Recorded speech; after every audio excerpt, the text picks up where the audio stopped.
Papier Bulle. La chronique littéraire par Pauline Vetter. Clotilde Perrin est autrice et illustratrice, notamment d'albums pour enfants qu'elle publie chez différents éditeurs, Seuil Jeunesse, Rue du Monde ou Albin Michel, entre autres. Elle a eu l'opportunité d'illustrer des textes d'autres auteurs, mais aussi écrit elle-même la plupart de ses albums, destinés à un public jeunesse, mais pas seulement. Dans ce podcast, je souhaite donner la parole à une diverse variété d'écrivains. C'est pourquoi j'ai invité Clotilde Perrin à répondre à mes questions, pour nous dévoiler les spécificités de l'écriture et de la création quand on travaille à la fois sur un texte et sur les images qui l'accompagnent. Puisqu'illustrer ne signifie pas seulement décorer une histoire, mais la porter, la compléter et raconter des choses que les mots ne disent pas.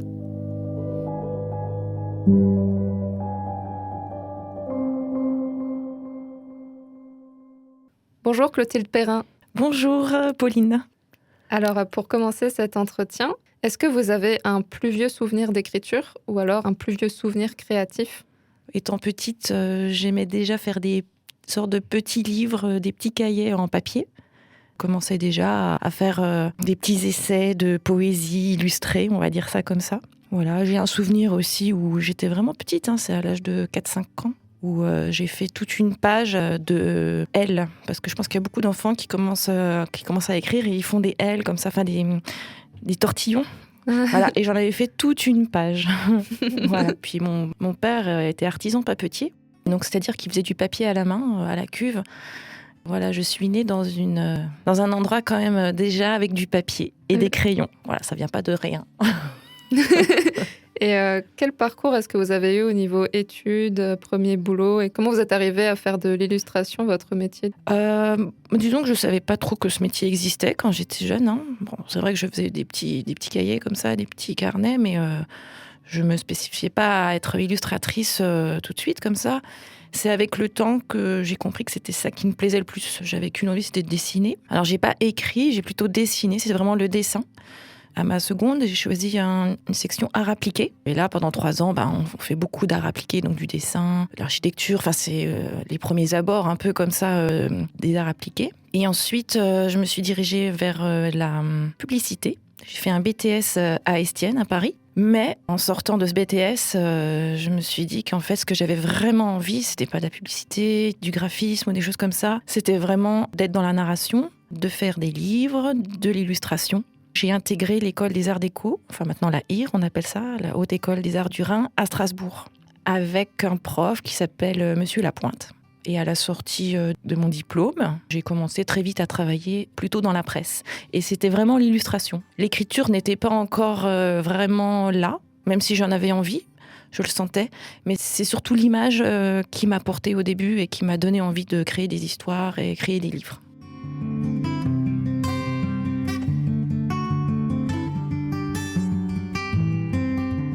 Vous avez sorti surtout des albums pour enfants. Est-ce que vous aviez déjà cette envie d'écrire pour la jeunesse ? Disons que quand j'avais, vers 20 ans, il y avait les éditions du Rouergue qui ont commencé à sortir des livres qui m'ont vraiment marquée. Mais je pense qu'il y en a pas mal de personnes qui ont été marquées par ces livres-là, qui étaient destinés à la jeunesse, mais pas tellement. C'était aussi pour les adultes. Et c'est là que je me suis dit, en fait, c'est ça, j'ai envie de faire ça. J'ai envie de faire des livres à la fois pour enfants, mais qui parlent aussi aux adultes. Voilà, après, je me destinais pas spécialement pour les enfants. J'avais un style qui est quand même assez naïf, donc qui va bien pour les enfants. Je parlais des éditions du Rouergue, mais il y a aussi un moment important dans ma vie quand je suis allée à, le musée de la photographie à Paris, où il y avait une exposition sur des éditions Delpire. Et donc les éditions Delpire ont fait beaucoup de livres sur la photographie, mais aussi ils ont édité des livres américains, jeunesse, et qui étaient assez extraordinaires, comme Max et les Maxi-Monstres. Et donc lors de cette exposition, il y avait aussi une présentation d'André François, parce que ça c'est aussi un artiste que j'admire beaucoup, qui a fait aussi des livres pour la jeunesse. Et il lisait le livre de Max et les Maxi-Monstres. Et là j'ai découvert vraiment quelque chose dans le livre jeunesse, une sorte de double lecture, où je me suis dit, mais c'est ça qui est super intéressant, c'est de raconter une histoire, au prime abord simple, mais en fait qui raconte totalement autre chose intérieurement.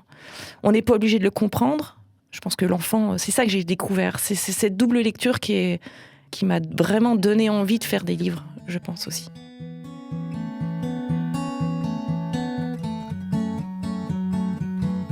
C'est ça qu'on a tendance à penser que le contenu pour les enfants, il est plus simple qu'un contenu pour adultes, alors que c'est pas forcément vrai. Disons qu'il est simple. On essaye d'être clair, précis. Il faut que ça soit quand même compréhensible par l'enfant. S'il comprend pas, il n'a pas envie de le lire. Les livres jeunesse, on a tendance à les dénigrer. On dit que c'est des livres trop simples, etc. Mais en définitive, il faut pas dénigrer non plus les enfants. C'est pas parce que c'est des enfants que ça doit être bête. Donc, un livre pour enfants doit être aussi intelligent, peut-être aussi drôle, etc., tout autant qu'un livre adulte. Si on commence à dénigrer les livres pour enfants, c'est qu'on dénigre aussi les enfants. Après, on peut être très simple et dire des choses très fortes. Je sais que écrire pour des enfants, c'est une des tâches les plus compliquées dans l'écriture. Oui. Ouais. Justement parce qu'il y a cette nuance à trouver entre avoir un propos clair, mais pas tomber dans quelque chose qui serait... Dans la niaiserie, quoi. Non, mais c'est ça, il faut surtout pas tomber dans la niaiserie. Moi, je déteste ça. C'est ça qui est très important, c'est de prendre en considération l'enfant. Et puis aussi à l'adulte qui va lire le livre. C'est ça qui est aussi très important. Parce qu'un livre jeunesse, il vit pas tout seul. Il vit souvent avec l'adulte qui le lit. Et là, il se passe quelque chose dans la lecture aussi. L'adulte, ou enfin la personne qui sait lire, le lit à un enfant peut-être qui sait pas lire, ou qui sait lire, mais disons que c'est le rapport qu'il peut y avoir dans ces lectures. On est tous les deux rivés sur ce récit. On n'est pas l'un en face de l'autre, on est dans la lecture. Donc c'est-à-dire qu'on a c'est un autre échange. Et cet échange-là est hyper important parce que je trouve que ça construit quelque chose entre deux personnes. Et vous pensez à cette lecture orale quand vous écrivez des textes Oui, ouais. De plus en plus. Au début, j'y pensais pas énormément. Et puis maintenant que j'ai des enfants, je me suis rendu compte qu'en fait, j'aime beaucoup lire les livres et y trouver vraiment mon compte, moi, en tant qu'adulte, et m'amuser aussi à mettre de la voix et à y prendre plaisir, voilà, dans les mots. Donc oui, je le fais de plus en plus. C'est un travail sur les sonorités, sur les choix des mots, trouver des mots qui sonnent un petit peu rigolos, un petit peu agréables à l'oreille. Oui, c'est ça. Et puis des mots peut-être qu'on n'a pas l'habitude d'entendre. Parce que c'est ça aussi qui est chouette dans un livre, c'est de découvrir des mots. Peut-être on ne sait pas tout ce que ça veut dire, mais c'est pas grave. Et s'amuser, oui, c'est ça. Et puis le rythme de la lecture aussi, le rythme de la phrase. Alors ce qui est chouette dans le livre jeunesse, c'est qu'on a énormément de possibilités. C'est très créatif, le livre jeunesse. Et je pense qu'il n'y a pas beaucoup d'adultes qui se rendent compte. On peut écrire en grand, on peut écrire en petit, on peut écrire à la main, on peut le faire en typo, on peut mettre une image ici, on peut mettre une image là. Il y a vraiment une possibilité créative qui est énorme. Et ça, c'est vraiment fantastique. Ça fait partie des choses que vous appréciez le plus dans votre métier ? Je pense que oui, parce que quand je commence à faire un album, je sais jamais trop ce que je vais faire, mais c'est une idée qui vient un peu d'intérieur, comme ça, on sait pas trop, une envie. Peut-être c'est quelque chose qu'on a vécu, ou une image, quelque chose auquel on s'accroche, et puis petit à petit, ça se développe. Comme ça, on ne sait pas trop ce que ça va devenir. Et ce qui est chouette, voilà, dans le livre jeunesse, c'est qu'on peut faire des grands formats, des formats allongés. Tout ça joue pour que ensuite cette idée puisse apparaître, en fait. Par exemple, votre dernier album, A, un cache-cache monstrueux, c'est un format très très grand. Ouais. Un autre album, Vite, vite, vite, c'est un format plus allongé. Et il y a toujours, j'ai l'impression, en tout cas, une idée d'être cohérent avec le thème du livre. Oui. Comment est-ce qu'on fabrique un album comme ça dans votre atelier ? Qu'est-ce qui se passe Alors, voilà, ça, c'est le format, c'est super important, parce que moi, j'aime bien faire des livres, entre guillemets, même objets. Le format du livre, souvent, m'aide à mettre ensuite l'histoire à l'intérieur. Souvent, je me construis très vite une maquette, ou alors je dessine tout de suite sur un carnet, où il y a déjà des pages. Donc, j'ai déjà le format livre, en fait. Et je commence à écrire en me disant, ou à dessiner. Je tourne la page, je continue, où est-ce que je vais ? Il y a beaucoup quand même de repentir. Je recommence souvent, je reprends. Mais c'est vrai que le format m'accompagne la plupart du temps pour faire le livre. Par exemple, dans l'album Vite, vite, vite, qui est aux éditions Rue du Monde, ce livre-là, je savais que j'avais depuis longtemps envie de faire un livre long. En commençant donc à créer cet album, je me suis dit, je vais faire une phrase qui n'aura pas de point. Et ça sera une phrase tout le long, parce que comme c'est sur une longueur comme ça, la phrase est très longue dans le livre. Donc je joue aussi là-dessus. Puis après, je me suis dit, une phrase sans point, alors qu'est-ce qui pourrait se passer ? Ah, mais on pourrait faire un petit enfant qui se lève et qui se prépare et qui n'a jamais le temps, de prendre le temps, en fait. Et du coup, il se dépêche. Moi, je suis aussi maman de 2 petites filles et souvent, c'est comme ça le matin, vite, il faut s'habiller, etc. Mais voilà, pour vous dire comment ça apparaît, le format m'a quand même invitée à écrire cette histoire.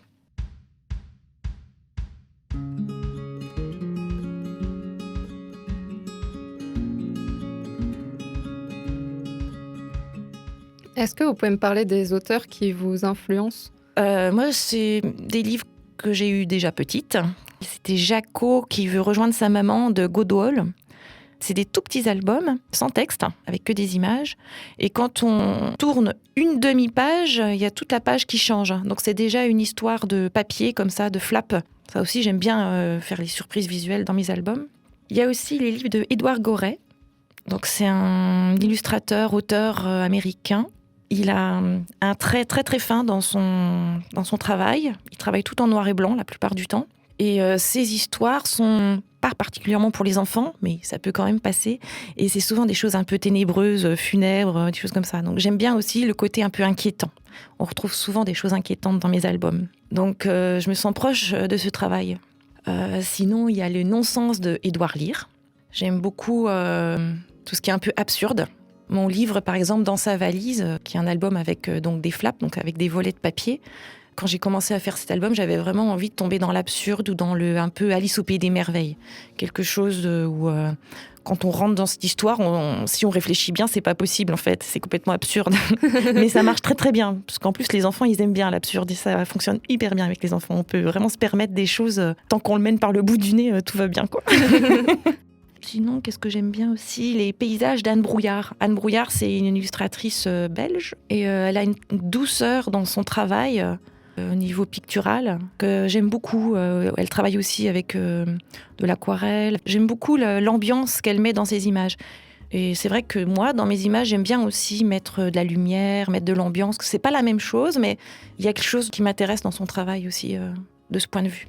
Dans les livres plutôt adultes qui m'inspirent, il y a Ronce Rose de Chevillard, qui est une sorte de conte. C'est un rapport d'une petite fille avec un homme et c'est vraiment une très belle histoire. Il y a La femme changée en renard de Garnett. Voilà, une sorte de métamorphose de la femme qui se transforme en renard. Et il y a une relation entre son mari et elle qui est vraiment super belle. Ce sont des livres, je ne pourrais jamais les jeter de ma bibliothèque. J'y retourne et j'y repense souvent. Et il y en a encore un autre, c'est Le chant du marais de Quignard. Alors celui-ci, il est illustré. Mais Quignard, en fait, il a écrit aussi des récits qui sont souvent très forts. Et voilà, ces 3 livres-là, je les aime énormément. Et voilà. ça, c'est une influence dans votre travail d'écriture ? Travail d'écriture ou plutôt travail juste de la création, de l'ambiance, de l'esprit, plutôt. L'esprit de ces livres-là. C'est pas l'écriture en tant que telle de l'écrivain. C'est l'histoire, ce que ça raconte. C'est ça qui m'est plutôt proche.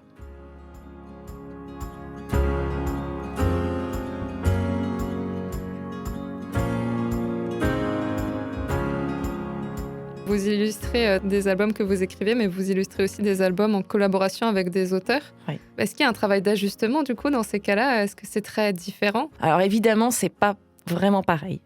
Parce que là, je suis pas tout au début de l'idée. Là, je prends pas mon format, mes papiers, je découpe, j'essaye. Là, souvent, quand je travaille avec un auteur, son texte est déjà quasiment fini. Souvent, c'est l'éditeur qui me propose son texte. Voilà, donc moi, je reçois le texte. Et en le lisant, souvent, je sais déjà à peu près si je vais l'illustrer ou pas. Je sais que je peux ajouter quelque chose à son texte. C'est-à-dire que c'est pas juste des images comme ça pour décorer son texte, on va dire ça comme ça. Quand je le lis, je me dis « Ah mais je vais faire ça, ça va être intéressant. » Il y aura peut-être une lecture intéressante par rapport à son texte. Donc j'aime bien aussi rebondir. Et donc si je le vois pas, ça, souvent je refuse de faire les illustrations. Il faut vraiment que ça me parle ou que voilà. Puis il y a aussi l'ambiance qu'il y a dans l'histoire, quelque chose que j'ai envie de travailler. Voilà, donc c'est quand même différent. Par contre, souvent, quand on me propose un texte, j'ai quand même le choix. La plupart du temps, je propose à l'éditeur le format, je propose aussi le nombre de pages, je fais le découpage du texte. J'imagine s'il va y avoir des pleines pages son texte ou s'il n'y en aura pas. Je le construis quand même dès le début. Là, l'album que je vais faire avec Michael Escoffier, qui vient juste d'être fini, son texte, en le lisant, on pourrait croire que ça pourrait être un album assez basique de 12 pages. Et en définitive, je l'ai transformé. Je me suis dit, on va faire un tout petit livre de 80 pages et tout va être écrit à la main. Et voilà. Donc ça, j'aime bien aller vers des formats aussi un peu différents, faire des choses différentes, aller vers d'autres voies.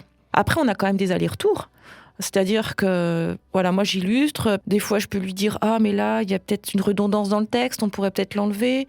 Puis lui, par exemple, peut me dire aussi, là, je voyais plutôt un ours comme ci ou comme ça. Donc, on se met d'accord. Mais on n'empiète pas trop non plus chez l'un et chez l'autre. On reste assez discret, entre guillemets. Voilà.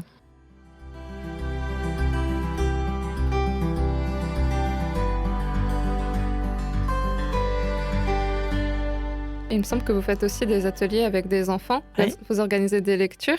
J'aime bien en faire de temps en temps pour avoir le rapport avec les enfants et surtout quand, par exemple, j'ai un livre qui sort, pouvoir le lire et voir comment il est partagé, qu'est-ce qu'ils disent, les remarques des enfants. Et ça, moi, j'adore parce que un livre, c'est ça, en fait, à la fin. C'est la lecture devant. Il a beau exister dans une bibliothèque, il ne vit pas le livre. Et c'est ça le moment vraiment chouette dans un livre, c'est de le voir vivre. Et avec les enfants, encore plus, Ouais. parce qu'ils osent dire des choses, voilà, mais pourquoi il y a ci, mais pourquoi, et c'est quoi ça, mais c'est nul, et ça c'est super intéressant, voilà, ça, là on a l'aboutissement du bouquin jusqu'au bout, donc aller dans les écoles, c'est ça qui est chouette, c'est voir comment vit le livre.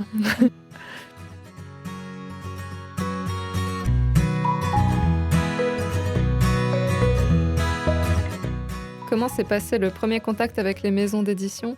Alors, le premier contact, moi je suis sortie des Arts Déco et j'ai eu très vite un contact en allant chez Bayard Presse. En fait, quand j'ai commencé à travailler, je faisais beaucoup de presse enfantine, donc tout ce qui est Astrapi, J'aime lire, tout ça. Les premières fois, c'était chez Bayard Presse. Et ensuite, le premier livre que j'ai fait en tant qu'autrice, qui s'appelle Le Colis Rouge, et c'est aux éditions Rue du Monde, avec Alain Serre, voilà, qui est directeur artistique des éditions Rue du Monde. J'avais déjà travaillé avec lui, mais pour des albums avec des textes d'auteurs. Quand je lui ai proposé mon idée, souvent on propose une maquette en fait à la maison d'édition, une maquette où on dessine déjà une grande partie de l'album, mais plutôt en brouillon, pas vraiment fini, mais voilà, pour exposer un peu là où on va, exactement à quoi va ressembler l'album. Et voilà, il a bien voulu faire mon livre chez lui. Et j'étais super contente. Voilà, c'était le premier. Et vous avez publié chez beaucoup d'éditeurs différents, il me semble. Oui, c'est vrai que quand on est illustrateur, je pense qu'il y a peut-être 40-50 ans, c'était différent. Parce qu'avant, on pouvait, je pense, travailler dans une seule maison d'édition. Mais maintenant, ce n'est plus possible. On ne peut pas vivre chez une seule. On n'arriverait pas à en vivre. Donc, on est obligé un peu d'aller voir différentes maisons d'édition. Parce que chacun a sa manière aussi d'éditer. Donc, il y a un livre qu'on pourrait faire chez l'un, comme on ne pourrait pas faire chez l'autre. Donc, on va un peu grappiller comme ça, là où ça nous correspond, en fait. Là où le livre peut naître. Par exemple, moi, tous mes livres avec les flaps, avec les volets de papier, ça c'est plutôt au Seuil Jeunesse, parce qu'ils sont vraiment pros là-dedans. Ils ont des fabricants qui travaillent très très bien pour faire ce genre de livres. C'est en fonction de ça, en fait, la ligne éditoriale de chaque éditeur.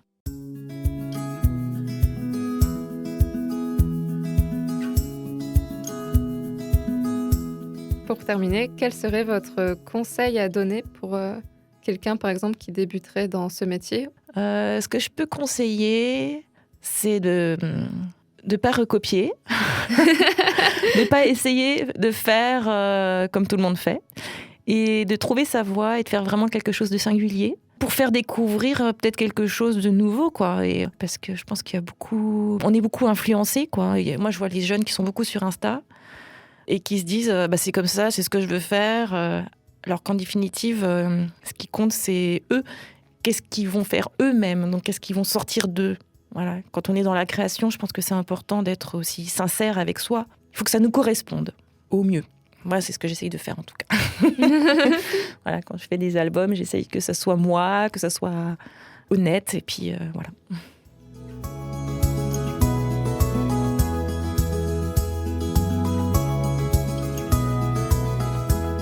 Merci à Clotilde Perrin pour cette interview. La deuxième partie arrivera dans 2 semaines. Nous parlerons plus en détail de certains de ses albums, notamment Ha, un cache-cache monstrueux. Sachez que son prochain album, en collaboration avec l'auteur Michael Escoffier et les éditions Kaléidoscope, sortira au mois d'avril. Il s'intitule La toute petite maison et vous pourrez le retrouver dans votre librairie au rayon jeunesse. Aussi, le 22 avril, Clotilde Perrin participera à un concert dessiné avec les Violons Barbares, un groupe de musique rock strasbourgeois. Et pendant le concert, Clotilde Perrin dessinera en direct sur scène autour de la thématique des créatures et des monstres étranges. Ça se passe au Préau à Oberhausbergen le 22 avril. N'hésitez pas à visiter le site du Préau pour plus d'infos et le site de Clotilde Perrin pour avoir un meilleur aperçu de son univers. Rendez-vous dans 2 semaines pour la suite de notre entretien. Un grand merci pour avoir écouté ce numéro jusqu'au bout et à très bientôt.